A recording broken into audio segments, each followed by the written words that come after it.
the Medical School HQ Podcast, session number 45.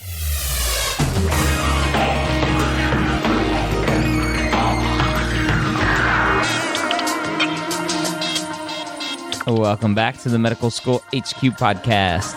This is the place to learn how to excel as a pre-med student, learn what it takes to survive medical school, and turn your dream of becoming a physician into reality.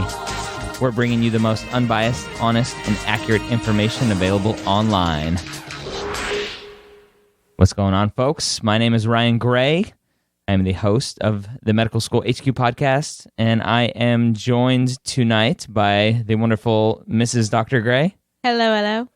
Allison. Allison, since we have talked last, there's been a big event in your life. Your boards? Right. I'm just kidding. Yes, I took my neurology boards about 10 or 11 days ago, and I'll find out in 3 months if I passed. So, easier than you thought? Harder than you thought? Probably about what I thought. I felt well prepared, and I think it went well overall, but I'll find out in a few months. It's like all tests in medical school and beyond medical school licensing exams. You take it and you find out a few months later if you passed or how well you did. So it's funny because friends of mine who've taken the GRE, you walk right out of the room and you know how you did. It doesn't work that way in any test I've ever taken in this profession. Yeah, so that's a hard one where you leave and it's months later you find out. But right. Good luck to you. Well, thank you. I think you did fine. I hope so. I definitely saw you studying plenty. Oh, yes. Every night, every day. So it's one of those things, and we'll get into it today with our topic about some reasons why you should go into medicine and some reasons why you shouldn't go into medicine. But watching you graduate residency, you're on a high. You're like, yes, I'm done. Residency's over.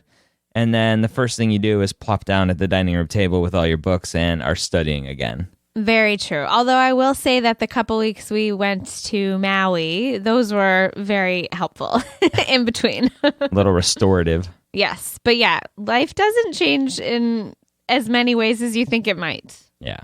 All right. So one thing I always like to do is thank the listeners that took a couple minutes of their time, went into iTunes and gave us a rating and a review.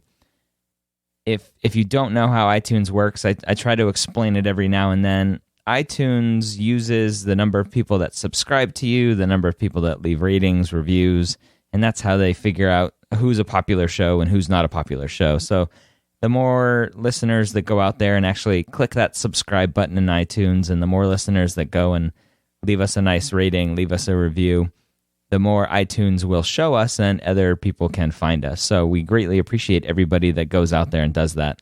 Yes, thank you, everyone. We had one great 5-star rating and a review this week from a 9th grade high schooler from United States. That was his username, 9th grade high schooler from United States. He says, awesome help in writing a personal essay. And he goes on to talk about, he's actually a high school freshman. Wow. Yeah, 9th grade. Oh, yeah, 9th grade. It's been too long. Wow. Anyway, sorry, I'll edit that out. A 9th grader. Yes, he is a freshman. Awesome. So thank you to the 9th grader from the United States for that review. If you're not keeping track, we're up to 81 5-star ratings. Every rating has been 5 stars. I ask for a 5-star rating, but I truly want an honest rating. If you think we're less than 5 stars, don't bother. No, I mean, go in there and tell us, because we're always looking to improve. So if you think we need to do something better, let us know. One other thing that has happened since our last podcast release, or during our last podcast release, is we opened the Academy up to our charter members. And if you're a charter member and you're listening, thank you. Hopefully things are going well. It's been a great start. We had 51 members sign up to be a Charter Academy member. And the Academy is a membership site that Allison and I started along with some other experts out there, physicians and some other people, to take all this information that we're learning as we go back and interview all these people and create a community that is open and non-anonymous, and where you can go and actually trust the people you're getting your information from, and feel free to ask questions without any sort of intimidation. And so it's been going great. We're building courses and have our office hours. Our first office hours are in a couple days, and we're going to have webinars, and so it's really great. If you're interested in looking into that, go to jointheacademy.net for some more info. We also have an awesome specialty series on there where you can learn about all the different specialties in medicine right from the people who are practicing them every day. So I think that's another really awesome feature of the Academy. Yeah, we have an interview with a psychiatry resident, a private practice neurologist. We have some more lined up with physical medicine rehabilitation, orthopedics, pediatrics. We got a bunch lined up and working on a bunch more. All right, so let's talk about what we're going to talk about. I'm going to play a short clip from a great podcast that I listen to that I highly recommend you listen to. It's the EntreLeadership Podcast from Dave Ramsey. Great podcast. This is just randomly, I was listening to one of the episodes, and this popped up. Conventional wisdom 35 years ago is it was a great career to be a doctor, medical doctor, and it was prestigious, and a lot of people went into it even though they didn't have a passion for it. But conventional wisdom was this was a cool thing to do. And who knew that the world would change so dramatically where it's, if you love seeing patients, it's still the best job in the world. But if you did it for other reasons, you probably regret it. All right. So that hit home to me because we talk about reasons to go into medicine and talking to students and listening to them and reading personal statements. It's sometimes I see that students are going into medicine for the wrong reasons. And so Allison and I are going to talk about roughly 5 or so reasons to go into medicine, and then we'll flip it and talk about the 5 reasons to not go into medicine. So, how's that sound, Allison? Sounds good to me. All right. So let's start off with reasons to go into medicine. Some valid thoughts about why a pre-med student, why maybe a non-traditional student that's in another career and it has that thought in the back of their head, maybe I want to go into medicine. Let's talk about some of the things, why that would be a good reason.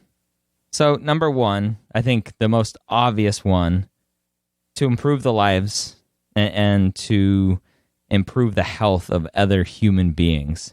Yeah. I think that no matter what type of healthcare practitioner you are or become, and certainly if you become a physician, you really must want to improve the lives and health of other people. That's at the foundation of what we do.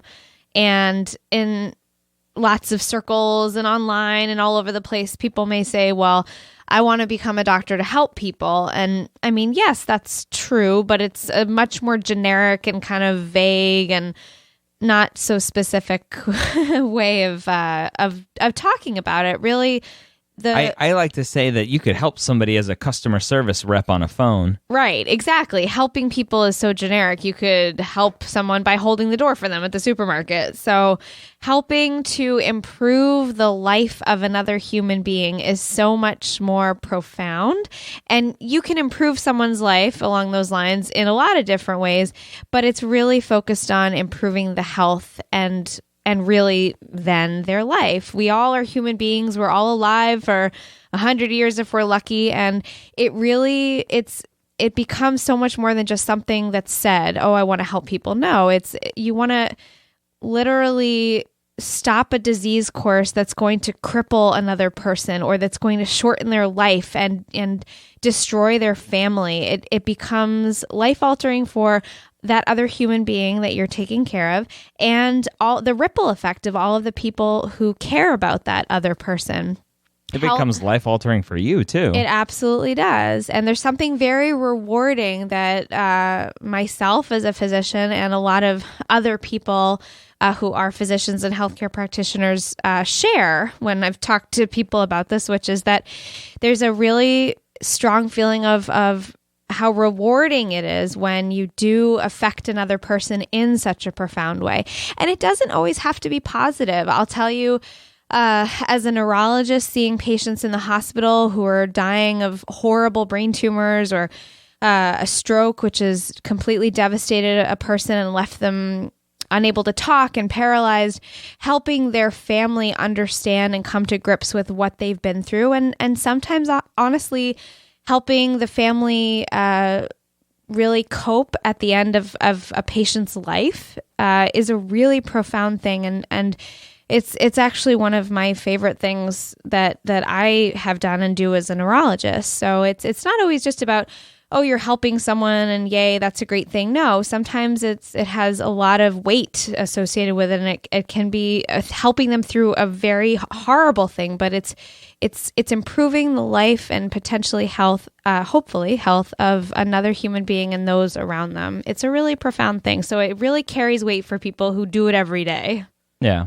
And I'll share a personal story only because I have this text message sitting in front of me. I had a patient come to me that found out that she was positive for the BRCA gene. And for those that don't know, that BRCA is there's BRCA1 and BRCA2, and it's a genetic mutation that leads to a huge increased risk of breast cancer and ovarian cancer. This is something that was popular with, what's her name? Brad Pitt's wife. Angelina Jolie. Yeah, Angelina Jolie. It has the BRCA gene mutation, which is why she had the surgery to remove her breasts and had reconstruction. And patient came to me and sat down and was just devastating news for her. And I helped her through that. And obviously, I'm a general practitioner as a flight surgeon, so I'm not the one that did the surgery, but I arranged for her to go see who she needed to see. I was able to explain everything in a way that she needed it to be explained. And I basically managed everything. And she actually left her husband PCS to a different base. And I randomly got a text message several months after. And it talked about how she had finished the second phase of her reconstruction, her breast reconstruction. And she finished by saying she's forever grateful for, I'll just quote it. She says, forever grateful for your compassion and support. And that it's very touching to know that even though I didn't physically do anything to her, I was able to support her and get her through the periods that she needed to get through. Absolutely. It's part of what I liked so much about what that individual said on the podcast, on the EntreLeadership Podcast, was that if you want to take care of patients, it's still the best profession in the world. And I think that's so true. Just like your story shows, Ryan, that's such a profound thing that you did for another human being. And it's changed her life and it changes your life. Yeah. But one question that often comes up is, well, I can help others as a PA. I can help others as a nurse. I can help others as as anything other than a physician. Why take that next step and actually go into medicine? That's a good question, and it segues very nicely into our next reason to go into medicine, which has to do with leadership. I think as a physician, as for both of us, we both worked in teams with many other healthcare practitioners, nurses, PAs, therapists of different kinds, case managers. No one would ever be able to do what we do without the support of that entire team. So by no means are we saying that doing anything less than a physician is anything less. It's just another role. Everybody has their role. But one of the reasons to go into medicine, and something we hear from PAs and nurses and other people who are career changers and now looking at going to apply to medical school, is that they miss that sense of leadership, that autonomy. So as a physician, you are taking care of a patient, and you often are the person in charge. You're leading a group of people in the care of the patient or group of patients on your service. And there's autonomy with that. People look to you for guidance. They look to you for reassurance. They look to you. What do we do next?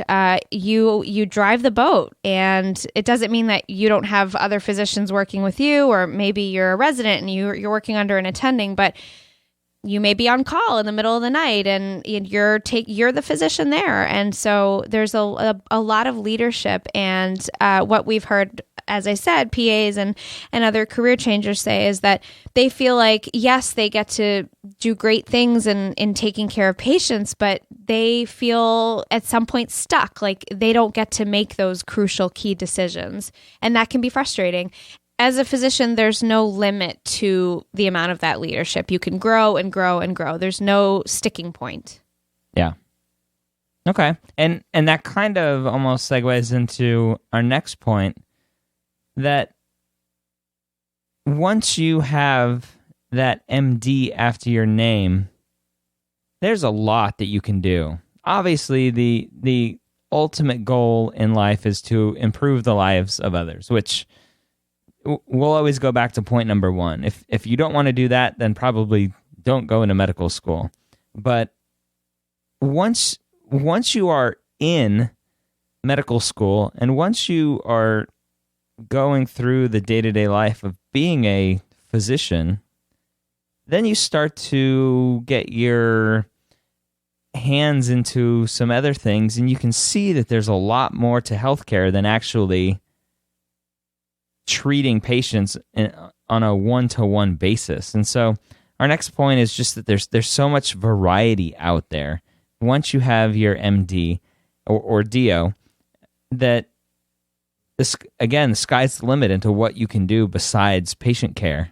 Yeah, and just to give you a flavor of that, so as an MD or DO, you can work as a clinician seeing patients in a hospital, in a private practice, in a community health center. You can be a clinician educator where you're the chairman or chairwoman of a department, and your job is administrative, but also in managing a whole group of other physicians and teaching residents and medical students and running a department. You can be a researcher where much of your job is focused on either bench research or clinical research, trying to find a cure or make lives better, but in a research capacity for the future.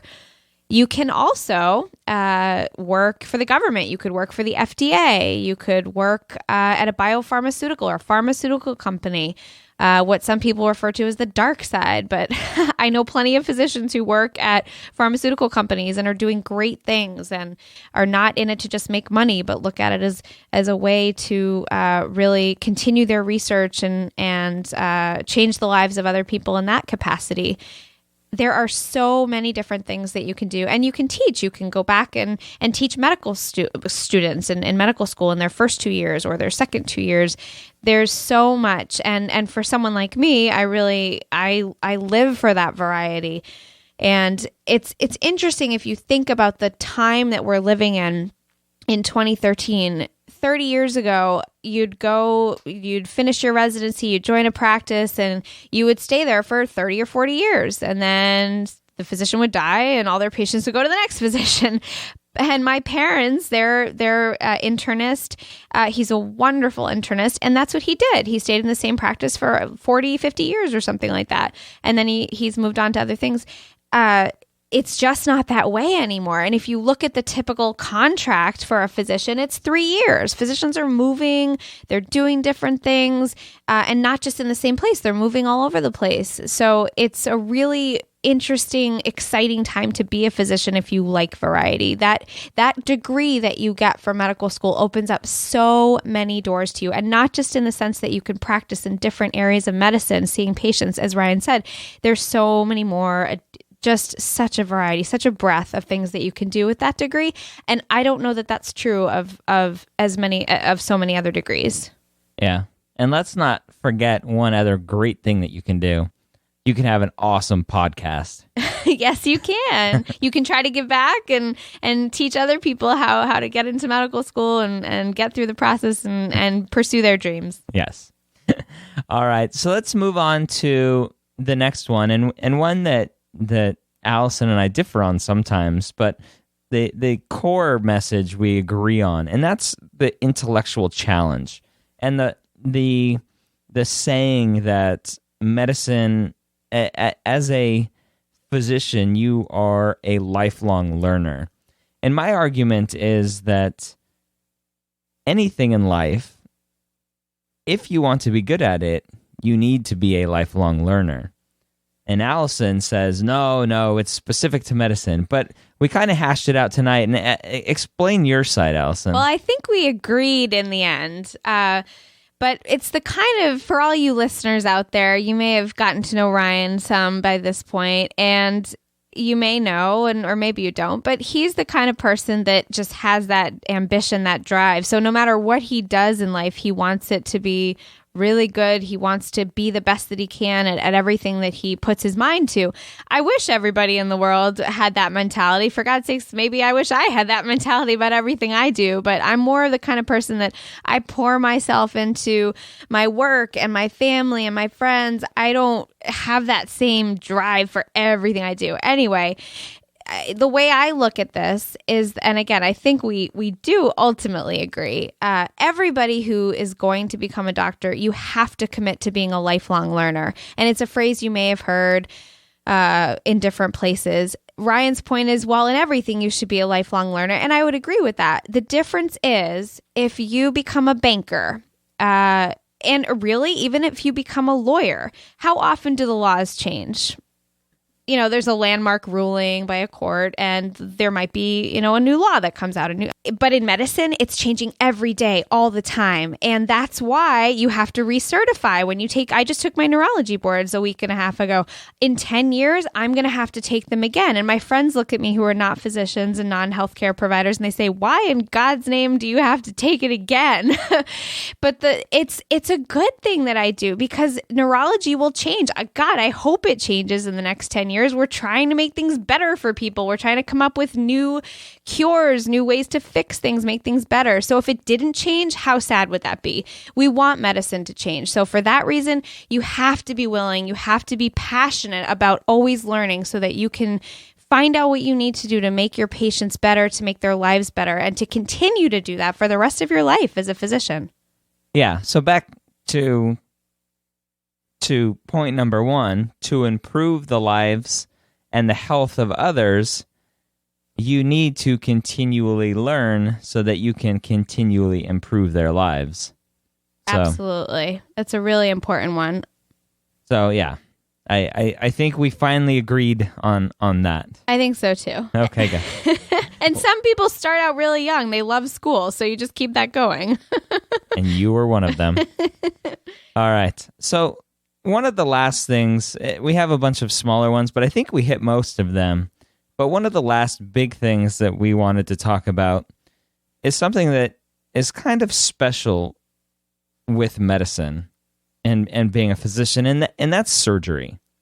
If you are like me, and if you don't know my story, go back to episode 1, medicalschoolhq.net/1, and you'll hear my story. I went to medical school knowing 110%, even though I know that's impossible, knowing 100% that I wanted to be an orthopedic surgeon. I wanted to be a surgeon because I liked having that manual dexterity challenge, having that physical thing in my hand that I could manipulate, that I could cut open, that I could saw, that I could chisel, that I could cut, that I could whatever. That's what interested me.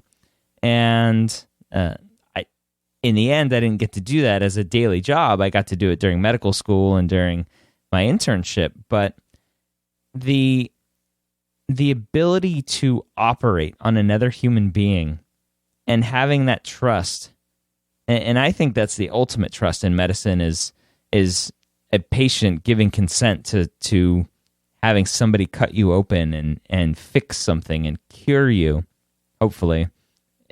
I think that's the ultimate trust in medicine. And so if that's something that interests you, that's a great reason to go into medicine.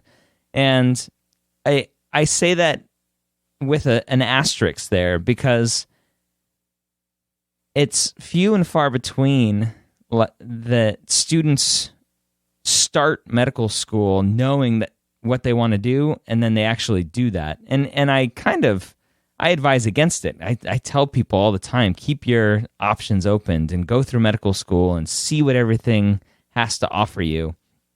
And I did do that, and I actually loved OBGYN, but that was surgery too. But just the fact that you can perform an operation on somebody else is very unique to medicine and very cool. Yes. All right. So those are our 5 things about 5 reasons to go into medical school. I just want to add a 5A just because it's on our list and we sort of already talked about it. But just to reiterate, I think that another unique thing about the field of medicine is that along the variety lines, it's a profession in which you can change one life, you can change many lives. And so if you think about that, as a clinician seeing a patient, you may change that one life in the office that day or in the operating room that day. You can also find a cure or find the etiology, the cause for something, a devastating illness. You could you could discover a new virus or a new medicine, and that could change lives all across the world. I just think that's something that's so neat about medicine and really is it's unique. Yeah. Good 5A. All right. Let's talk about the 5 reasons to not go into medicine. What, number 1? Number 1's easy. Number 1, money. Money, money, money. Do not go into medicine. Don't apply to medical school because you think you want to or you think you're going to make lots of money. First of all, it's the wrong reason to want to be a doctor. What did we say again? It's you want to improve other people's lives. If you want to make money, you can do lots of things. You can be a banker, a stockbroker, a lawyer. You can do all sorts of things. And it's just not the place that you want to go. Can you imagine at an interview for a medical school, they're sitting across from you at a distinguished university and they're saying, why do you, Miss So-and-so, Mr. So-and-so, want to become a doctor? And you say, oh, I want to make money. I mean, that should, common sense wise, I would think for a lot of people, they would realize that that's not a good answer to that question. But, we've seen that and even in some, I don't want to say this, but some of our classmates I know went into radiology or other fields because they wanted to make money. Wrong reason, folks. Yeah. At the end of the day, you're going to have a comfortable life. You're going to make enough money to pay back your loans. You're going to have money. But if you don't love what you do day in and day out, and trust me, you're going to be doing it day in and day out, and sometimes after work and before work, and Allison can talk about bringing work home now as an attending. But if you don't love what you're doing, you're going to be miserable. And that clip that we played earlier hits the nail on the head by talking about that. If you're not passionate about what you're doing, you're going to be miserable no matter how much money you're making. And don't forget, medical school is expensive. There are many medical students who leave medical school with over $200,000 in loans. Those are serious loans, and oftentimes the second set of loans after someone has been through college and had loans there. Because of Ryan's commitment to the military, he doesn't have loans, but I certainly do. And you have to have that passion. You have to want to do what you love because, yes, you'll pay back those loans at some point, but it'll take you a while. And it's something that's so worth the process. But it's such an unfortunate place to go that to go to medicine if money is what you're really after in the end. Yeah. Number 2 kind of ties into number 1 a little bit. A little. But if you're going into medicine because you want that prestige, because you want to be called doctor, because you want to have a business card that says MD or DO after your name, you're, again, missing the boat on the ultimate goal of becoming a physician. And again, ultimately, you're going to be dissatisfied with your work. Yeah, I think that there is certainly pride that you should have after working so hard and getting through medical school and residency and all of it.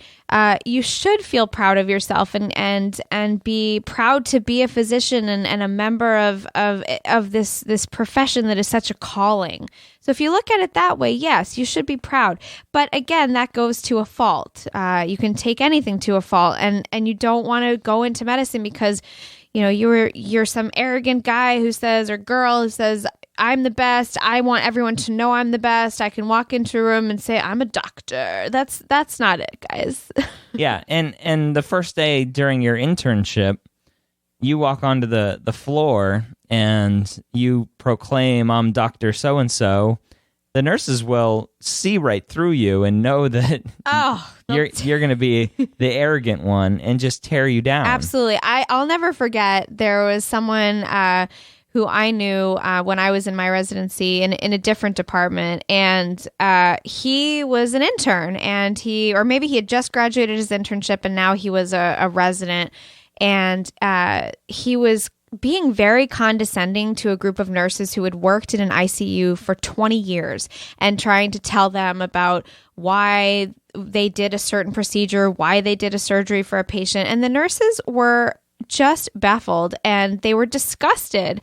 And forevermore, that resident, had a big black X written across his name when it came to how the nurses felt. And it's just the wrong way to go. You have to pay your dues and earn your rights to carry yourself in such a manner. It's always such a turnoff to me when I see a young physician or any physician really acting in an arrogant manner toward his or her patients or the other staff, the other healthcare practitioners on the team. That respect and that prestige is something that you should earn because of the hard work you put in, not just because, you have some initials at the end of your name. One of the other things that's changing a lot with patient care, with patient autonomy, the fact that patients want to have a larger role in their care and feel like they are part of the healthcare team, really, is a big movement towards physicians introducing themselves as, I would introduce myself as Ryan Gray instead of Dr. Gray. As soon as you walk in the room and introduce yourself as doctor, you're already putting up a wall between you and the patient that says, I am higher than you, I am better than you. And you're not doing it on purpose, but it's just there. Psychologically, it's there. And the patient doesn't connect with you as well as they should be if they want to be part of that healthcare team and be involved in their care. And so I've taken that to heart, and I introduce myself just as my normal name now. I don't introduce myself as Dr. Gray unless I'm in a professional setting, and I have to. And Ryan and I do disagree on this a little bit. And the way I look at it, again, it's not that I'm trying to be better than someone or let someone know that I'm an authority over them. I just really believe in the tradition of medicine and the fact that when a patient goes to see a physician, they're putting their trust, they're putting their belief in that physician is going to help take care of them and make them better, hopefully. And so I look at it as just filling that role in a way that lets the patient know, yes, I'm your doctor, I'm here for you, and I'm in this with you. So I think, though, like in anything, there's balance there, and it drives me nuts when you go in to like a wedding and people are going around and they're introducing themselves, oh, I'm Dr. So-and-so, or you're at a non-medical, non-professional event, totally social in nature, and people are going around insisting that they be called doctor. I think it's unnecessary. In that situation, there's no reason to put yourself in that role to designate yourself as, oh, I'm a doctor. Personally, that's my feeling about it. But I do think I do introduce myself as Dr. Gray, not because I want anyone to feel uncomfortable, but I just look at it as filling my role. Yeah, we're allowed to disagree. Of course. And you all can think about what your feelings are about it and tell us what you think. Yeah, tell us what you think. Go to medicalschoolhq.net/45 and let us know what you think. When you graduate and are a physician, Are you going to introduce yourself as doctor? Let us know. Next one. Next reason not to become a physician, something we've dubbed the House effect. Or the Grey's Anatomy effect for those who didn't watch House. Yeah. Or the ER effect, or the... Yeah, it depends how old you are. Yeah. What, the MASH effect, maybe? If you're really old. Oh, wow, yeah. So, television obviously is very popular, and medicine is very popular. So there are a ton of medical dramas out there. And if you watch those shows and you go, wow, Gregory House is awesome. That's his first name, right, Greg? Yeah. Yeah, Gregory House is awesome. Meredith Grey is awesome. Oh, I'm very impressed at your memory right now. Yeah. I didn't do any research for this show either.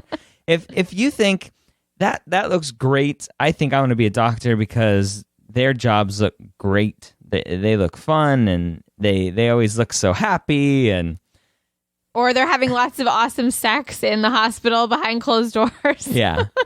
That is not life as a physician. I'm sorry to break it to you, but that is not life as a physician. If you think, and we'll talk about House for a minute. Ugh. If you think that House's team of doctors there, each one of them is a surgeon, an internal medicine physician, a infectious disease physician, a radiologist, a radiology tech, And a neurosurgeon. a neurosurgeon. What else? Everything. A specialist at breaking and entering. Yeah, a lot of that. They break it. Yeah, That was the best part of the show. it's just not realistic. No. Life as a physician, especially going through the process of medical school and residency, is hell.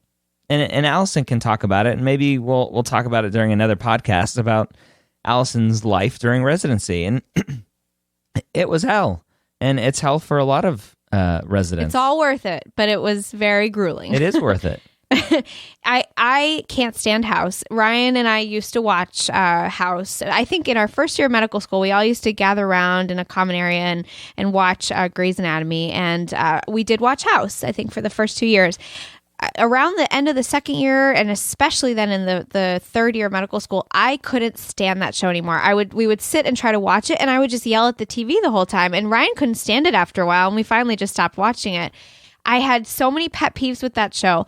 The one that Ryan mentioned about them all being every kind of a doctor. The second pet peeve, his specialty is diagnostic medicine. That is just so offensive. We are all diagnosticians. Some of us are surgeons, not me. We are all in the practice of diagnosing disease. So the fact that his specialty is diagnostic medicine just made me nuts. But Surgeons diagnose too, by the way. They do. I'm sorry. You're absolutely right. I'm just not a surgeon, so I don't think that way. The fact that the show was just so ridiculous, and they had such far-reaching diseases, and it was all just so unrealistic. It just made me nuts, and they would make all sorts of mistakes. And medical shows do that all the time. One thing I always notice is they have someone who's apparently comatose, in a coma, they can't move, they can't talk, and yet they don't have a breathing tube. The shows out there paint such a different picture, an unrealistic picture of what life is like as a physician.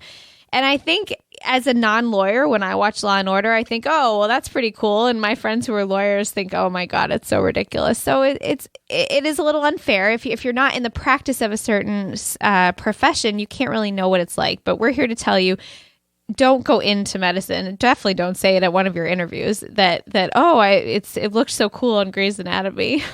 Again, these are common sense things, but you'd be surprised. I'm all for watching a show and going, that looks interesting. Wonder if I would like it. And then go out and test and see if you like it for yourself in a shadowing role or volunteering. Yeah, you have to see if it's really like that in real life, and if you really like it as yourself in the real world. Yeah. And that kind of goes along with our next point. The fact that your parents are pushing you into medicine, or everybody in your family is a physician, and therefore you feel like you have to be a physician, that's another terrible reason to go into medical school and become a physician. Again, if your parents are physicians and you want to see what it's like and they're kind of pushing you in that direction, go out and shadow a physician. I wouldn't go out and shadow your parents or a family member. I would go and get away from the family, but go and see what it's like to practice and see what it's like to volunteer and give and sacrifice for others, and see if that's what you want to do with your life, not because your parents said so. Definitely. You just in that first one we mentioned, you can't get paid enough to be miserable, and you can't get paid enough to be in a job that you don't like. There's so much in medicine of self-sacrifice. You have to have that passion, that desire to do this, to be called to this profession. And if you don't really want to do it, or you're doing it for someone else, you shouldn't be doing it. It's going to catch up with you at some point too, if you are.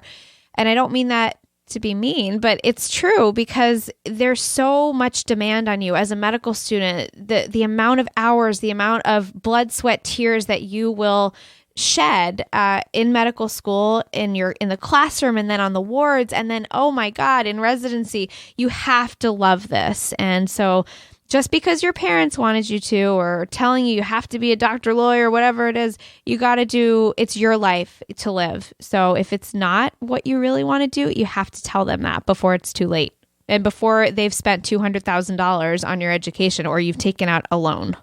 Yeah. Good point. So, and that kind of again ties into the last point here.